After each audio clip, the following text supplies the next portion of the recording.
Maturity. இது இல்லாம நம்ம எந்த டிசிஷன் எடுத்தாலும் தப்பாயிரும்.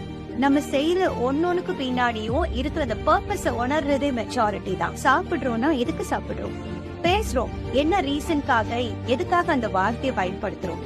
ஒரு மூவி வாட்ச் பண்ணா கூட அதோட பர்பஸ் என்ன, என்டர்டெயின்மெண்ட், எஜுகேஷனும் இருக்கணும், என்டர்டெயின்மெண்ட்டும் இருக்கணும். நம்ம ரெஸ்பான்சிபிளா கன்சியூம் பண்ணாதானே அவங்க ரெஸ்பான்சிபிளா ப்ரொடியூஸ் பண்ணுவாங்க.